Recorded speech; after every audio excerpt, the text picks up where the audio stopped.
নির্বাচন ঘিরে উত্তপ্ত হুগলি তারকেশ্বরের বালিগড়ি এলাকা। তারকেশ্বরের তৃণমূল প্রার্থী রামেন্দু সিংহের অভিযোগ, বুথের ভিতর জায়গা থাকলেও ভোটারদের বাইরে রোদ্রে দাঁড় করিয়ে রাখা হচ্ছিল। মানে ভোটের দিন এই কাণ্ড ঘটানো হয়েছে, ভোটারদেরকে বাইরে রোদের মধ্যে দাঁড় করিয়ে রাখা হয়েছিল। সংশ্লিষ্ট আধিকারিককে বলতে যাওয়ায় অতর্কিত লাঠিচার্জ করে বুথে দায়িত্বপ্রাপ্ত কেন্দ্রীয় বাহিনীর জওয়ানরা। মানে ভোটারদেরকে রোদে দাঁড় করিয়ে রাখার অভিযোগ, এবং এ বিষয়ে যখন তারা সংশ্লিষ্ট কর্তৃপক্ষকে বলতে গেলেন সেই সময় তাদের ওপর লাঠিচার্জ করা হয়েছে বলে অভিযোগ। দেখুন এই মহিলা, তিনি তাকে কোথায় কোথায় মারা হয়েছে সেই ছবি দেখাচ্ছেন। আমাকে আমার ভাইকে মারার জন্য বাইরে বেরোয়নি, আমাকে বলে ট্রেনে নিয়ে এনকাউন্টার করবে আমাকে। আমরা কি অন্যায় করেছি? গাল ফাটিয়ে দিয়েছে, গালটা ফাটিয়ে আমাদের তিনজনকে বার করছে যে ট্রেনে বার করতে পারবে।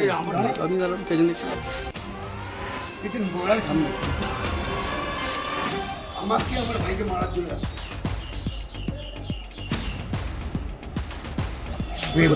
আক্রান্ত স্নিগ্ধা চ্যাটার্জি কি বলছেন, ওই যাকে মারা হয়েছে, যে মহিলার ওপর লাঠিচার্জ হয়েছে বলে জানতে পারা যাচ্ছে, শুনুন।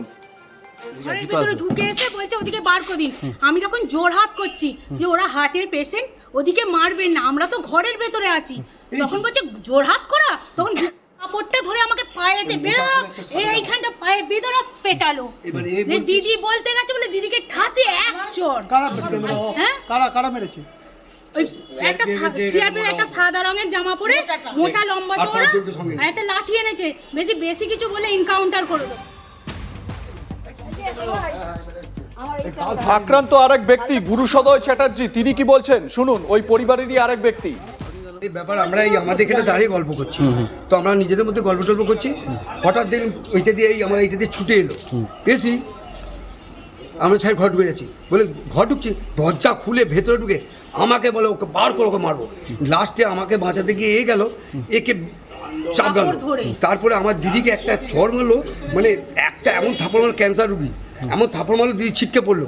এবার আমাকে ধরবে বলে ওই কেন পর্যন্ত ছুটে গেছে, মানে আমি তখন এই লোহার গেটটা বন্ধ করে তালা দিয়েছি, বলছে একটা ঘর থেকে বেরোলেই তোমাকে মারবো। আমি কী করলাম, আমি কোথায়, আমি তো কোনো ইয়ে নয়, কেউ ক্যাডার নয়, কিছু নয়, যে আমাকে এত অত্যাচার করতে এলো কেন বাড়ি? কারা করেছে অত্যাচারটা? এই কিছু সিআরপিএফ ছিল, আর একটা মোটা করে সাদা জামা পরে একটু ফর্সা করে ও মারলো ওই ভদ্রলোক সবাইকে। ও বলছে আমাকে শুধু টানছে, তুমি বাইরে এসো তোমার পেটাবো। কেন, আমি কি করেছি? সাধারণ মানুষ, সাধারণ ভোটারদের ওপর আক্রমণের খবর পাওয়া যাচ্ছে। এবার সিআরপিএফ এর সঙ্গে সাদা পোশাকের, মানে কোন পুলিশ ছিলেন সেটা কিন্তু জানতে পারা যাচ্ছে না। রামেন্দু সিংহ রায় তৃণমূল প্রার্থী, তিনি কি অভিযোগ করছেন শুনুন তার বক্তব্য। বালিগড়ি বিদ্যালয়, এখানে চারটে বুথের ভোট কেন্দ্র, এর ক্যাম্পাসও অনেক বড়। এখানে রোদ বাড়ার পর এই যে কেন্দ্রীয় বাহিনী গেটে দাঁড়িয়ে ভোটারকে ক্যাম্পাসের ভেতর ঢুকতে দিচ্ছে না, এই রোদে তাদের দাঁড়াতে হচ্ছে। ওই দিকে দেখুন ওনারা গরমে কিরকম তারা টুপি দিয়ে হাওয়া খাচ্ছেন, আর লোককে দাঁড় করিয়ে রেখেছে রোদে, বয়স্ক মানুষ 2 ঘন্টা 2.5 ঘন্টা করে। সেইটা আমার ইলেকশন এজেন্ট এসে বলে যে আপনারা ভেতরে জায়গা থাকতে এই বয়স্ক মানুষদের কেন বাইরে দাঁড় করিয়ে রাখছে? কোনো শোনেননি? আমার ইলেকশন এজেন্ট আরওকে জানায়। তারপর এই সেন্ট্রাল ফোর্সের আরেকটি গাড়ি এসে কোনো কথা না বলে বেধড়ক মারতে আরম্ভ করে ওই লাইনে দাঁড়িয়ে থাকা ভোটারদের। এবার যে যেদিকে পেরেছে ছুটেছে, 2-3 জন এই পাশের বাড়িতে এসে ঢুকে পড়েছে, দিয়ে বেরিয়ে চলে গেছে।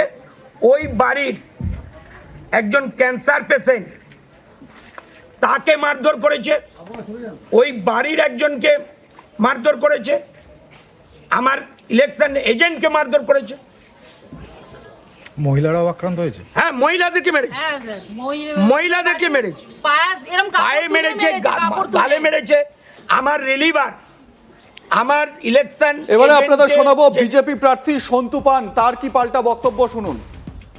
নিজের ভোট নিজে দিন, ভালোভাবে ভোট দিন, কোনো বস্তানের কথা শুনবেন না। যতই চিৎকার করে কি হয়? কি ঘটনা ঘটেছে? এখানে কিছু জমায়েত হয়েছিল, কিউআরটি টিম এসে তাদেরকে এখান থেকে তাড়িয়ে দিয়েছে, লাঠিচার্জ করতে বাধ্য হয়েছে। তো ওখানকার তৃণমূলের প্রার্থী এসে দেখলাম বুথে এসে চিৎকার চেঁচামেচি করছে, ওখানে এসে বসে আছে। কিছু মহিলাও আক্রান্ত হয়েছে শুনলাম। হ্যাঁ, এসে বসে থাকলে তো হবেই। সন্তু পান তিনি বিজেপি প্রার্থী কি বললেন আপনারা শুনলেন। মহিলাদের ওপর আক্রমণের খবর বা মহিলাদের ওপর লাঠিচার্জের যে বিষয় সেটাই বলছেন, এসে এখানে বসে থাকলে তো হবেই। যাই হোক, মমতা বন্দ্যোপাধ্যায়ও তার বক্তব্যে এটা বলেছেন যে মহিলাদেরকে ধরে ধরে মারধর করা হয়েছে, বয়স্ক লোকেদেরও মারধর করা হয়েছে। পার্থ রাহা আমার সহকর্মী আমার সঙ্গে রয়েছেন, আমি সরাসরি পার্থর কাছে চলে যাব। পার্থ, দেখো যে অভিযোগগুলো, সাধারণ মানুষ ভোটার এদেরকে দেখে তো কোনো রকমভাবে মনে হচ্ছে না যে এরা তৃণমূলের ক্যাডার বা এরা কোনো রকমভাবে জমায়েত করেছিল ভোটে কিছু কারচুপি করার জন্য বা ভোটে কোনো রকম বিশৃঙ্খলা তৈরি করার জন্য। সাদামাটা একটা পরিবার, তাদের ওপর আক্রমণ। আমি জানতে চাইছি যে এর সিআরপিএফ কি এদের বাড়িতে ঢুকে এদেরকে মেরেছে, নাকি এরা কোথাও জমায়েত করেছিল তার উপর সেইটা হঠাৎ গিয়ে মারধর করা হয়েছে? দেখো, গতকাল কিন্তু একাধিক জায়গা থেকে তৃণমূল যে অভিযোগটা আনছিলেন যে কেন্দ্রীয় বাহিনীর অতি সক্রিয়তা নিয়ে, এইখানে তারকেশ্বরে যে অভিযোগটা সামনে এসেছে সেখানে কিন্তু তারকেশ্বরের যিনি বিধায়ক তৃণমূল কংগ্রেস প্রার্থী রামেন্দু সিং রায়, তিনি এই অভিযোগটা করছেন যে তারকেশ্বরের বালিগড়ি 1 নম্বর গ্রাম পঞ্চায়েতের কিন্তু 218, 19, 20, 21 এই 4টি বুথের ভোট গ্রহণ চলছিল অদরমণি দত্ত যে বিদ্যালয় রয়েছে সেই বিদ্যালয়ে। সেখানে কিন্তু সকাল থেকে ভোটাররা লম্বা লাইন দিয়ে ভোট দিচ্ছিলেন, কিন্তু বেলা যখন বাড়ে, রোদ্দুর যখন তীব্র আকার নেয়, সেই মুহূর্তে কিন্তু তিনি যেটা দাবি করছেন রামেন্দু সিং রায়, যে তখন এলাকার যে মানুষ তারা বলছিলেন ভেতরে জায়গা থাকতে তাদেরকে কেন ভেতরে ঢুকতে দেওয়া হচ্ছে না। এই নিয়ে কিন্তু সেন্ট্রাল ফোর্সের সাথে একটা বচসা তৈরি হয়। এরপরেই সেন্ট্রাল ফোর্স লাঠিচার্জ করে বলে অভিযোগ। শুধু এমনটাই নয়, সেখান থেকে কিন্তু যখন লাঠিচার্জ করছিলেন কিছু ব্যক্তি পালিয়ে যেই যেখানে ভোটদান চলছিল সেই সংলগ্ন কয়েকটি বাড়িতে ঢুকে যায়। সেন্ট্রাল ফোর্স কিন্তু সেখানে ঢুকে সেই বাড়ির যেখানে যে বাড়িতে ঢুকে গিয়েছিল সেই বাড়িতে ঢুকে সেই বাড়ির লোকেদেরও মারধর করে, এমনটা কিন্তু অভিযোগ উঠছে। রামেন্দু সিং রায় তিনি যেটা জানাচ্ছেন যে ভোট দান সংলগ্ন এলাকায় যে বাড়িতে নিরীহ মানুষজন ছিলেন, তারা বাড়ির দাওয়ালে বসে গল্প করছিলেন, সেই ব্যক্তিকেও কিন্তু সেন্ট্রাল ফোর্স গিয়ে লাঠি চার্জ করেছে। এমনকি একজন ক্যান্সার আক্রান্ত মহিলা, তাকেও কিন্তু মারধর করা হয়েছে বলে অভিযোগ উঠছে এই কেন্দ্রীয় বাহিনীর বিরুদ্ধে। এই বিষয় নিয়ে কিন্তু পাল্টা সন্তু পান তিনি যেটা জানাচ্ছেন যে জমায়েত করলে মারধর হবেই। এই যে বক্তব্য, এই বক্তব্য নিয়েও কিন্তু প্রশ্ন থাকছে, কারণ যে ব্যক্তিগুলোকে মারধর করা হয়েছে বলে তারা কিন্তু অভিযোগ করছেন তারা সেখানে ছিলেন না, তারা কিন্তু তাদের পরিবার নিয়ে বাড়িতেই ছিলেন।